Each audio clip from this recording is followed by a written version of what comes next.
Welcome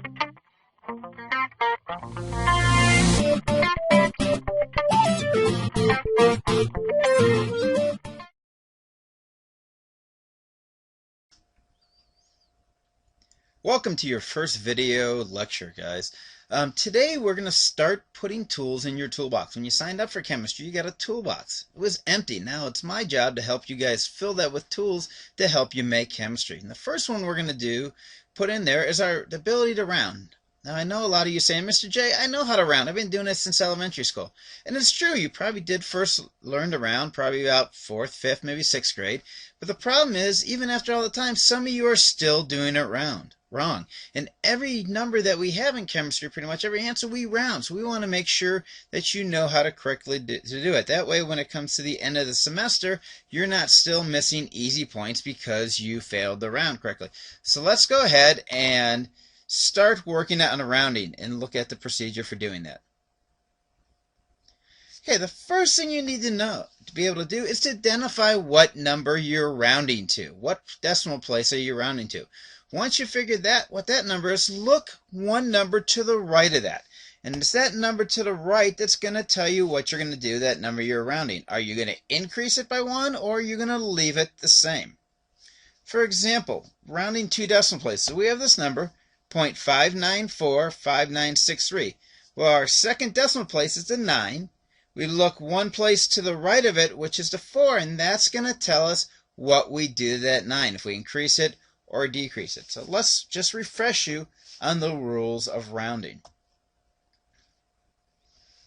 Okay, first of all, if the number to the right that you want, of the number that you want to round, is less than 5, you're just going to drop every number to the right of that number and leave it the same after the decimal. If the number is 5 or greater, you're going to increase your rounded number by 1. So pretty simple. So 4, 5, 6, 7, 8, 9, you're going to round up. 1, 2, 3, 4, you're just going to leave that number the same. Let's do a couple examples here.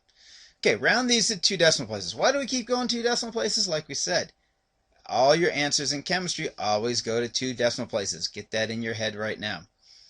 Okay, so take this number, 6.3379. Well, if we're running 2 decimal places, we're going to round over here to the second 3. So we look one place to the right at the 7, and that tells us what we're going to do to that second 3. Well, since it's greater than 5, we're going to round the second 3 up. So it becomes 6.34. Try this other example, 21.673142. Well, here's our second decimal place, number 7. Okay, look one place to the right, number 3, and that tells us what we're going to do. Since it's 4 and below, or below 5, we are going to drop all those numbers, and this becomes 21.67. Real simple. There's only one case that it gets a little bit tricky, and that's when we get into running into some problems with 9s. Take this number, 33.97236. The second decimal place is the 9. We look one place to the right of it, which is a 7. That tells us to round up. Well, when we round 9 up, that's 10.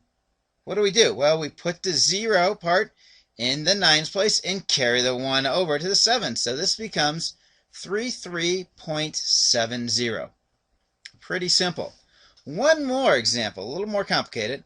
5.99632. Let's round to the 2 decimal places again, which is a 9. Look to the right, it's a 6.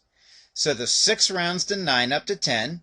Carry the 1 over, but when we round the 1 up, it takes the first 9 to 10, so we got to put the 0 and carry the 1 over, which makes it 6.00.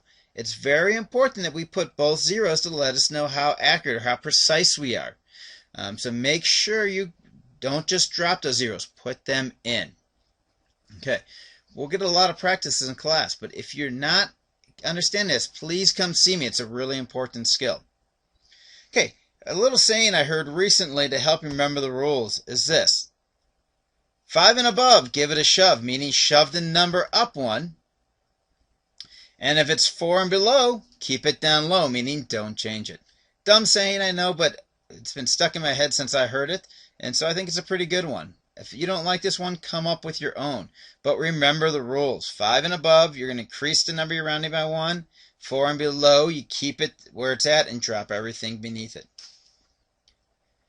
Okay, one last thing that we need to talk about in regards to these numbers is writing numbers and how to correctly write them.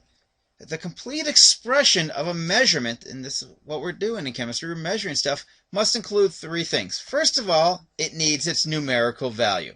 Okay. Second thing it needs is a measurement unit. Are we talking milliliters, liters, grams, kilograms, moles, particles? Probably not inches and feet since we're in chemistry, but we need some unit to let us know what those numbers mean.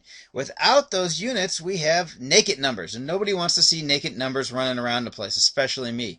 So give your units, your numerical values, some meaning by putting their units on. Okay? Don't forget that. If you forget units in my class, you're going to be losing points. The third thing you got to be sure of is the indication of how reliable this is. We're talking decimal places. Don't just drop those. Like we saw in the example, previous example, we're rounded up to 6.00. It's important that we keep the 2 zeros on there to show us how accurate it is. Okay, guys. I hope this quick tutorial on rounding helped you out. Now, if you are missing anything, if this is confusing, you need to come see me right away. It won't take us long to get you on track.